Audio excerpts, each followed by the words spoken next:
Hello. So good to see you. I'm in Fort Greene, Brooklyn, and I'm meeting up with Pulitzer Prize-winning journalist and writer Andrea Elliott. Andrea and I are standing on a sidewalk in front of an imposing red brick building. There are leafy trees scattered around on a trimmed lawn, and it turns out that this place means a lot to Andrea. What a incredible privilege to share this space with you. Oh my God. This pavement we're standing on is like sacred ground as far as I'm concerned. I know. Are you teary-eyed? Yeah. What's going on? It's just bringing back a lot. Tell me everything that you're feeling. Well, this is where it all began. In fact, Andrea's life is forever intertwined with this location. It's a shelter known as the Auburn Family Residence. A rusted black fence surrounds the building. I can see benches near the entrance and hear kids playing nearby. It looks like a welcoming place, but it wasn't that way when Andrea first came here. The story begins more than a decade ago, when Andrea began to report on Dasani Coates, an 11-year-old girl who is Black and who lived in that shelter. Andrea, who's an investigative reporter for the New York Times, also met Dasani's family at that shelter. Andrea published a series of articles at the New York Times about Dasani in 2013, and she kept on reporting on her and her family for more than 8 years. That reporting material eventually turned into a book titled Invisible Child: Poverty, Survival, and Hope in an American City, and it won the Pulitzer Prize for General Nonfiction in the year 2022. The book opens with stories about Dasani's family. At that point, they were living in the Fort Greene shelter, which is where we are standing right now. And it's actually literally where it began, where we're standing, like this spot that I staked out in those early days as I was trying to find a way in. And not just a way into this shelter and this world, but into the heart and mind of a child, right? I hadn't found the kid.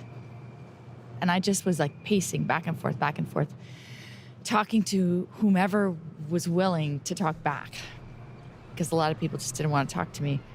Andrea tried to keep a low profile at first. She spent months talking to people coming in and out of the shelter, trying to better understand what life was like on the inside. And in the back of my mind, I was thinking, I need a child who can really narrate her experience, who can share it. I was talking to the moms, and they kept saying, you've got to talk to this one mother whose family of 10 is sharing one room, which was right there on the 4th floor, all of them crammed into one 520 square foot room. And that was Dasani's family. And I'll never forget the moment I finally set eyes on them. They walked out of that entrance in single file. Oh my God. With Chanel, the mom, at the front like a drill sergeant, because this is how she trained her children to survive. You can't mess with us. Don't even try. You can't mess with us, and we're orchestrated. We work together. We don't come apart.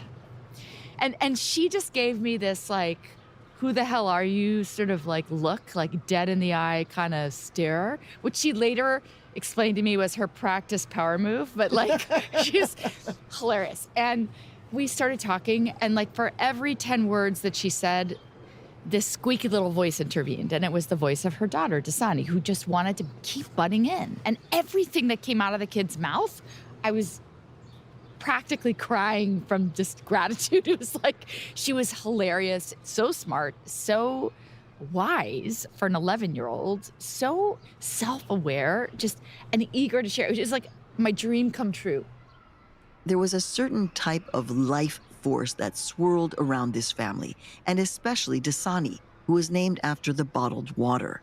Her mom, whose name is Chanel, saw this expensive bottled water as a sign of an indulgence that the family could not afford, but that they dreamed of. She was on the honor roll. She woke up every morning and looked out her window at the Empire State Building to see what color it was lit up in. Just outward looking and outward reaching, wanting to beat everyone else at pull-ups, wanting to be the fastest kid on the block, wanting to interrupt her mother every 10 words to tell me the real deal. She was just expressive, and she was aspirational, like her name. That's all the good stuff, right? When I realized the bad stuff, that she was covering up in a way or not sharing as readily in the beginning. Learning that she was on the honor roll went from, wow, that's impressive, to, oh my God, that's a miracle. At the time, both of Dasani's parents were addicted to drugs. The family went through periods of homelessness, they struggled to get enough food to eat, and there were moments when their 8 children were separated from them and kept by Child Protective Services. For all of that exertion and energy and reaching, there was also so much pain. There was more loss in that little 11-year-old body than most adults will ever see. This isn't a story of the one who got out. It's the story of all of the kids who, despite the many gifts they bring, are trapped in, are kept inside. And it's because of forces that are way beyond their own control. And so that's what I came to learn. In the beginning, I was like, this is a special kid. We're going to see magical things happen, and we're going to learn something maybe about how you escape this world. And in fact, what I came to see, not just in that year, but in the many years that followed, is this is not a world that we should want to escape. It's a world we want to fix. From Futuro Media and PRX, it's Latino USA. I'm Maria Hinojosa.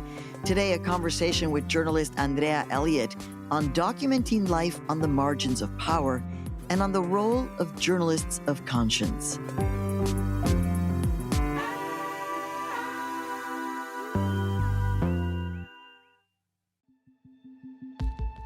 Invisible Child won the Pulitzer Prize in the category of General Nonfiction in 2022. But that wasn't Andrea's first Pulitzer Prize. 15 years earlier, in 2007, for the New York Times, Andrea won her first Pulitzer, this one for feature writing, specifically for her post-9/11 reporting on Muslim communities. Andrea has worked at the Times for 21 years, where she's currently an investigative reporter. And before the New York Times, Andrea was at the Miami Herald, covering crime, immigration, and Latin American politics. Her bond with Latin America runs deep. She's the daughter of a Chilean mother and an American father. Andrea's reporting has always centered on covering people living at the margins of power. On today's episode, we're going to talk about how Andrea's bicultural upbringing helped her to better connect and report on communities that she's not a part of. And we're also going to talk about how journalists like Andrea or myself, who are, in a way, outsiders in the mainstream media, can help to bring issues like systemic poverty and injustice to the forefront of the American conscience. Now we're going to continue the conversation with Andrea Elliott, this time from our studio in Harlem, New York City.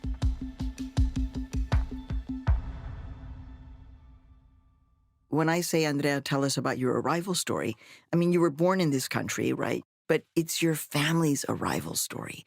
And it's a pretty intense arrival story. So my family comes in 2 parts, very much like I do. So there's the American side, which is my father, who is from a small town outside of Buffalo, New York, and who went to Harvard on a full ride from a public high school, and then went as a Harvard law student to Chile. And there, in 1968, at a picnic, helped a very beautiful law student named Maria Gloria Carvajal Romero, helped her onto a horse. And that is where our family began, was with that gesture. They fell in love, and she came to the United States to make a life with my dad. But we wound up, as a family, planting roots, of all places, in Gainesville, Virginia. It's where I took my first steps. It's where I spent my first 4 years of life. And it is also the place where a lot of our Chilean family arrived, fleeing Chile for their safety after General Augusto Pinochet took power in a violent coup in 1973.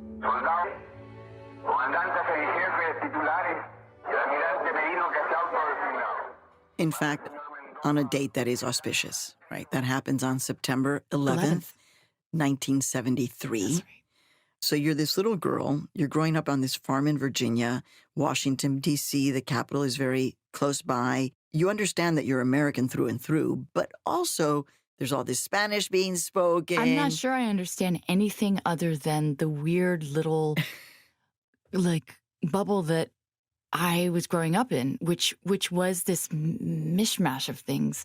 It was 4th of July and the flag, and at the same time, mostly Spanish running through my ears and out of my mouth, actually. That was my first language.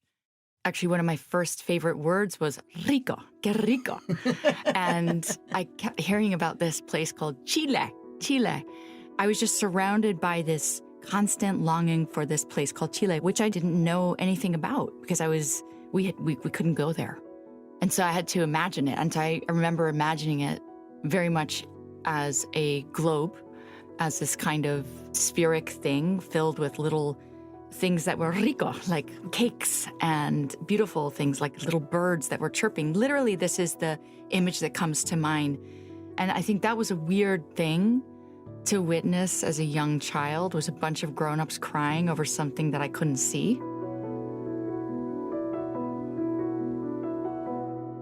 You were seeing your mom crying? Oh, yeah. I mean, basically, my mother's brothers, Tomas and Lucho, fled for their lives. They were leftists. They were on the wrong lists. Because this is when the right-wing dictatorship, with a lot of support from the United States and the CIA, takes over in Chile, ousts a democratically elected president who tended left, socialist, independent. And so young people like your uncles were being murdered and disappeared. Right. And they find refuge in this farm. So this was back in the era where you could send a paper airplane ticket by mail, which my father kept doing to fetch my grandmother.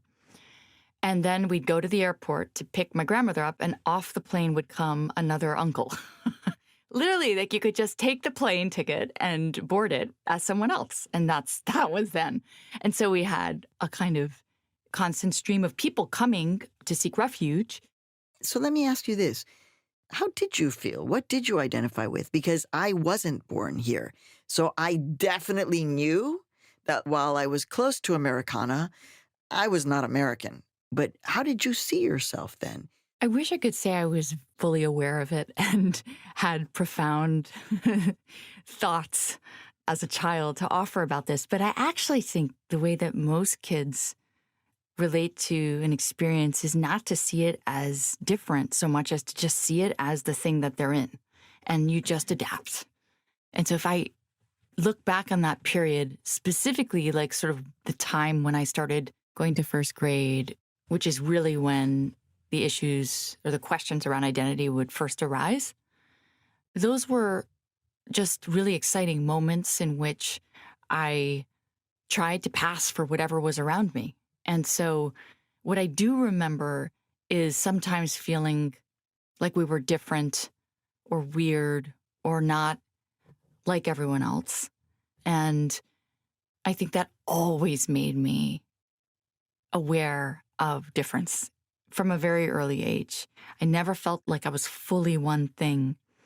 And so this hyphenated identity, this hyphen that links Chile and America, that's how I saw myself. I am Chilean-American. I'm both things. You know, so just always toggling between those two and never feeling like you're one thing entirely, I think is a thing that leads a person to be curious about other people. Which leads me to that precise issue, right? Because in your career, I know that the first time I start noticing your byline is around September 11th. This was when you focused on covering what was happening with the Muslim community in New York City and beyond. And you really went deeply into this community and helped so many people humanize the entire Muslim community that after September 11th was being demonized, criminalized in many ways. And I'm wondering how you think about your outsiderness as what you just said. It means that you're curious about these other communities. It means I'm curious about everything. And I think if I have one talent, it's to see the story that's hiding in plain sight. And that's what happened with the beat I created around Islam and post 9/11 America. It was a huge story that we were missing. And I had just gotten to the newspaper, by the way. This was 2003. So it's a couple years after the terrorist attacks. I was at the Miami Herald prior to that. And there's something about arriving fresh. You just see things that other people don't see, right?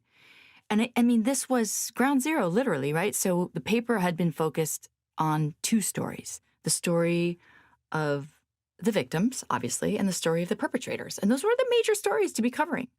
But there was this third community, right?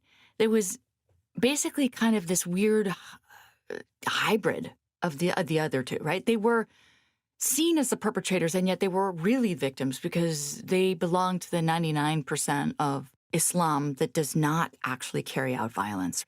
The only reason I noticed it is because I was sent out on a breaking news assignment. I literally was told, in 500 words, capture what it's like to be Muslim and American in Brooklyn right now.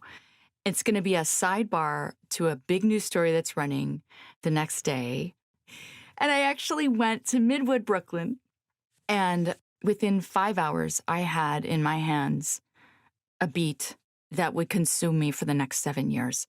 Now, was I the right person to tell that story? Absolutely not. I always say I'm the wrong person for every story. I think you have to go in as a journalist feeling that if you want to get it right. You need to know that you're going to be humbled over and over and over again. But I went in as a reporter, and I went in curious, and so that was how it happened. You end up winning your first Pulitzer for feature writing in 2007, a lot of it because of this kind of work around the Muslim community. And at that point, one of the things that you did is that you had a capacity for empathy. Because we bring into our stories, as much as we try to be separate from them, our own stuff. And what do I mean by stuff? It's not just family history. It's the history of the heart, right? It's the ways in which struggles have played out in our own lives that then enable us to connect with the people we're writing about, even though we're supposed to be so separate and so quote-unquote objective. Actually, the thing that gets the story is that connection so often. When we come back, I continue my conversation with Andrea Elliott, and we're going to talk about the so-called rules of journalism and how Andrea navigated ethical challenges while reporting on Dasani and her family. Stay with us, no te vayas.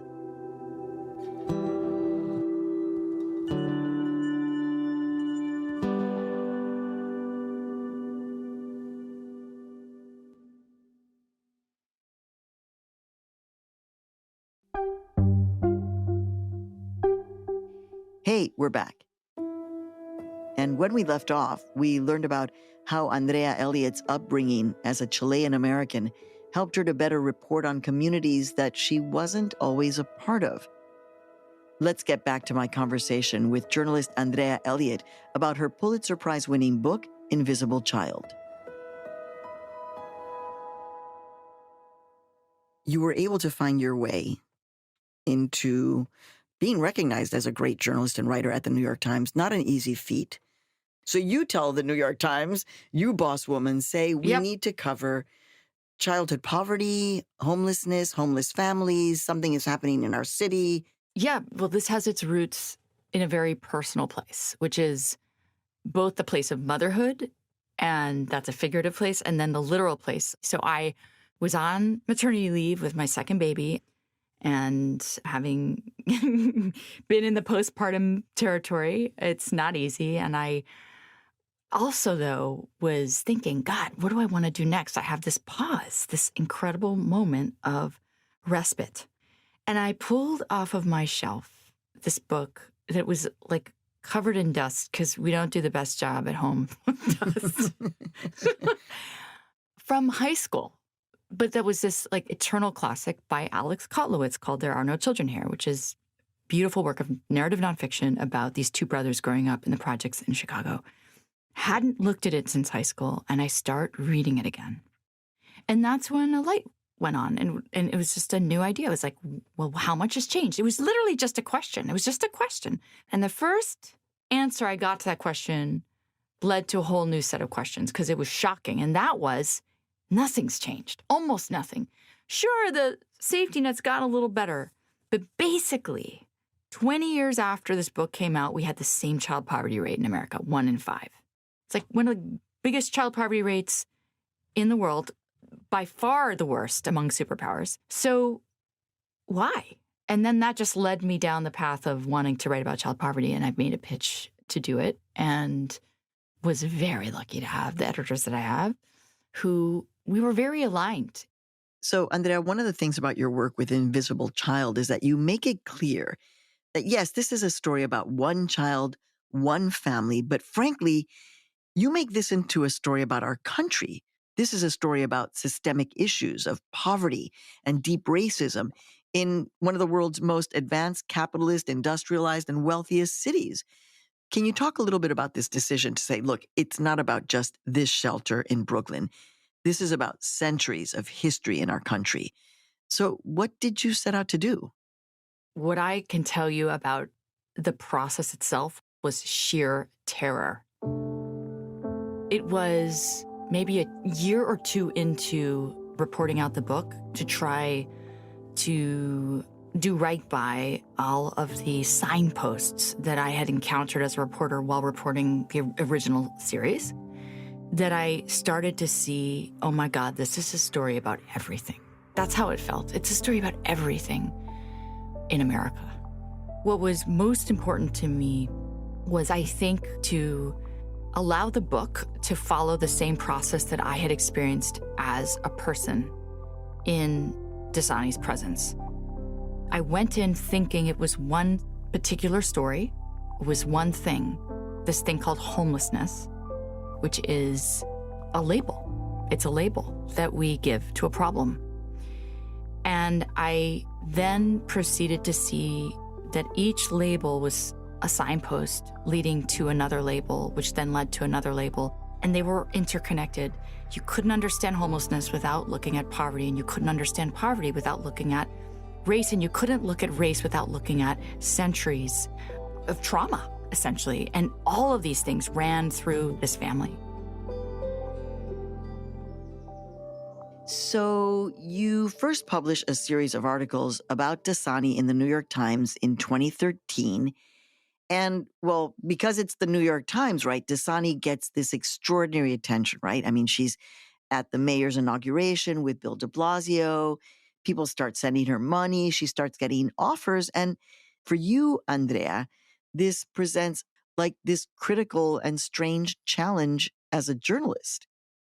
There's a lot I will never know about the impact of my presence.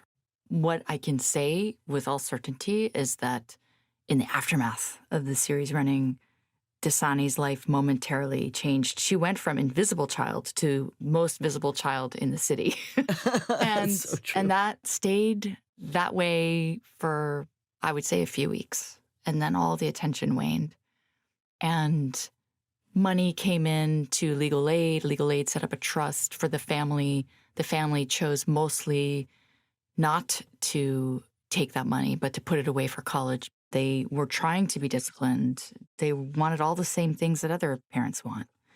I really believe that. And it's kind of striking to me how little changed ultimately, given the impact that the series had. I was expecting more of a kind of foundational change. And what I saw was that the problems of poverty run so deep and they are so intractable that this minor kind of influx of attention and even funds for college really did little to change the family's life. And so then it became, well, what am I following? Because I continue to follow her life. What am I seeing unfold that really is just an authentic experience of a family struggling with poverty?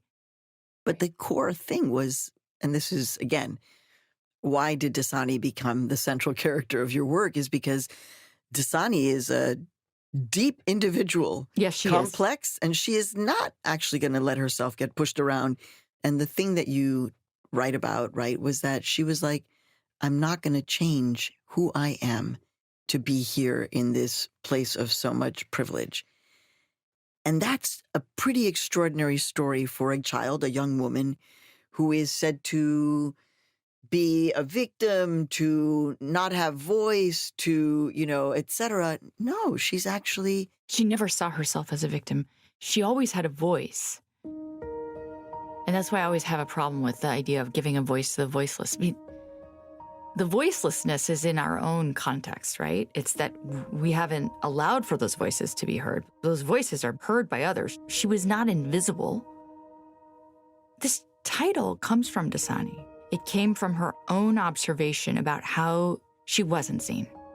She sees herself. She can see herself in the mirror. Her family can see her. Her community can see her.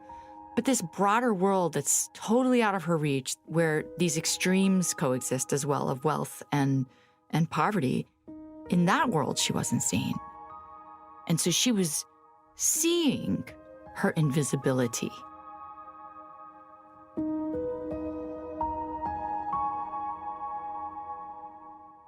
Did you ever have a situation where your editors said, you know what, we think you're just getting a little bit too close. You need to pull back a little bit. Did you pay for that I'm trying piece to think. of pizza? Those kinds of things. Oh, well, those kinds of conversations were constantly happening. Because you had to say, look, she got out of think- school, she was hungry, I bought her a slice of pizza.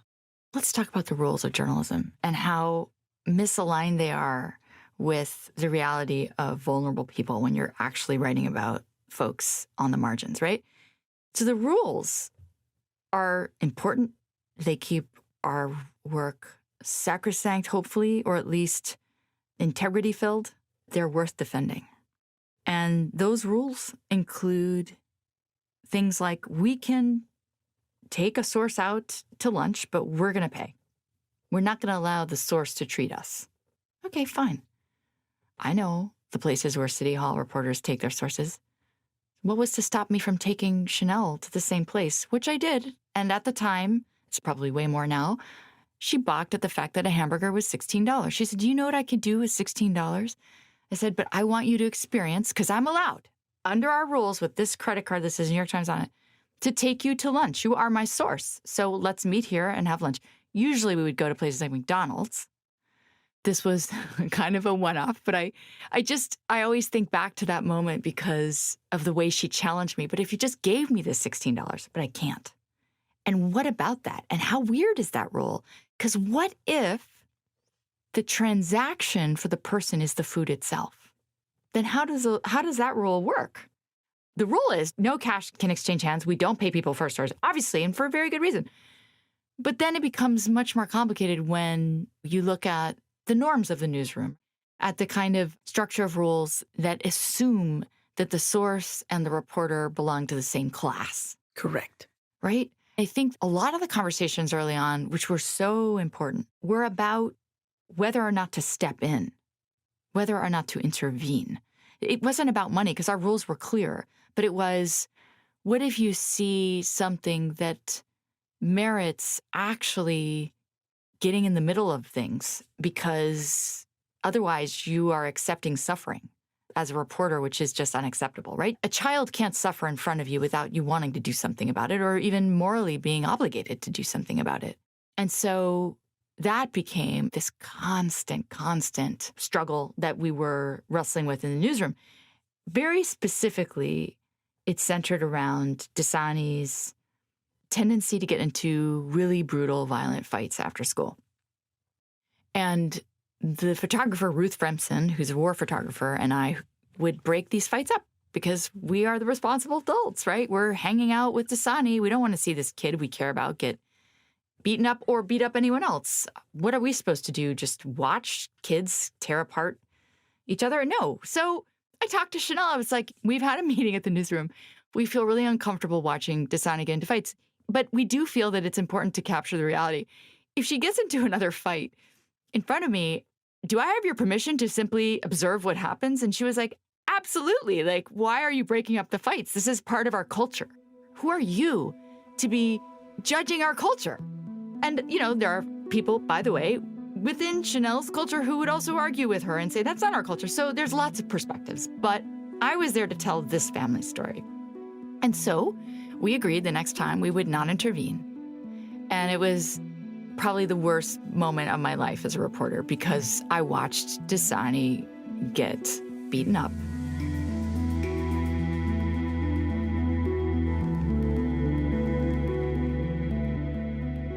So I find it interesting that two Latinas who win Pulitzers, you with your book, myself with the Suave podcast, and yet the both of us are constantly questioning our field, pushing journalism, pushing these ethics that were created by, I don't know, Joe?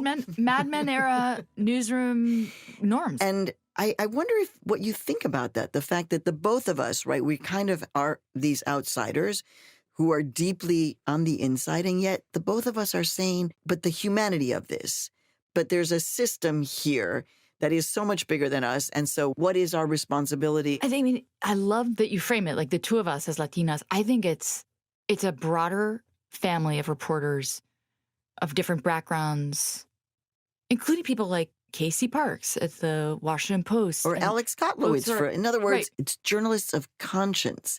And I tie it back to Frederick Douglass, Ida B. Wells, Jovita Hidar. They're journalists, but they were journalists of conscience. And you don't have to be not white to be a journalist of conscience. Where I was going is just like journalists who are getting these stories that are not typically seen, heard, or even known, right?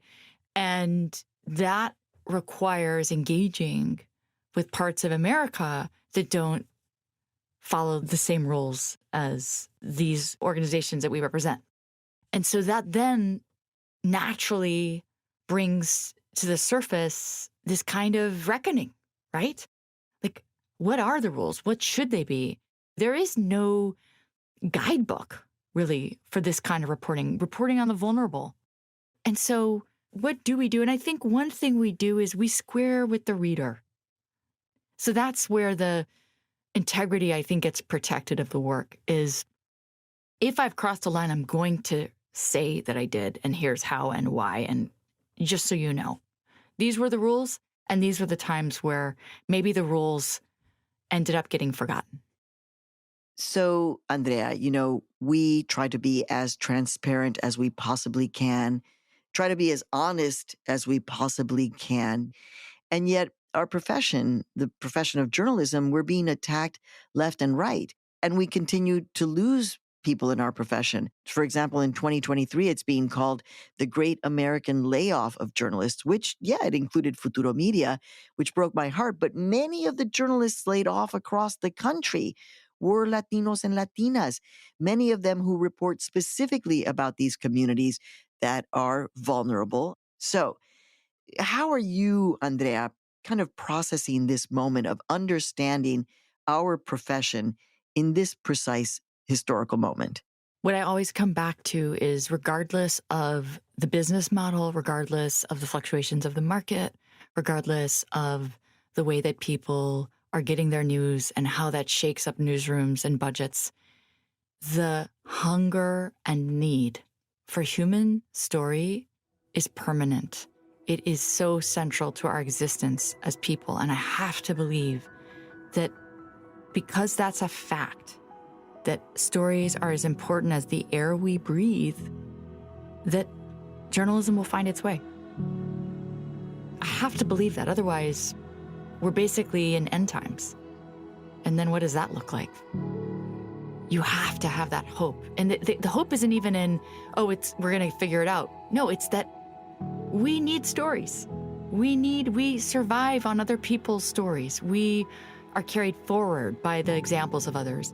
Story is so central to who we are as people. And so therefore, there will be a way.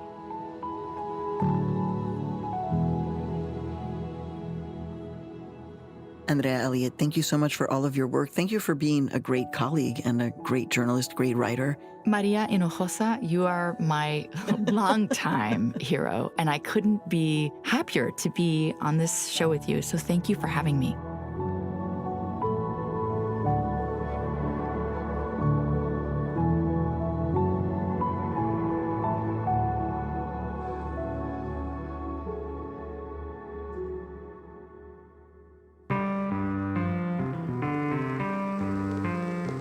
This episode was produced by Reynaldo Leaños Jr. It was edited by Marta Martinez. It was mixed by Stephanie LeBeau.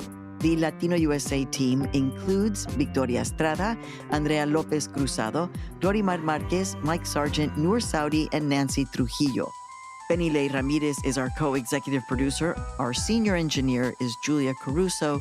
Our marketing manager is Luis Luna. Our theme music was composed by Zenia Rubinos. I'm your host and executive producer, Maria Hinojosa. Join us again on our next episode. In the meantime, you can find us on all social media platforms, now including TikTok, YouTube, and I'll see you on Instagram. Hasta la próxima. No te vayas. Ciao.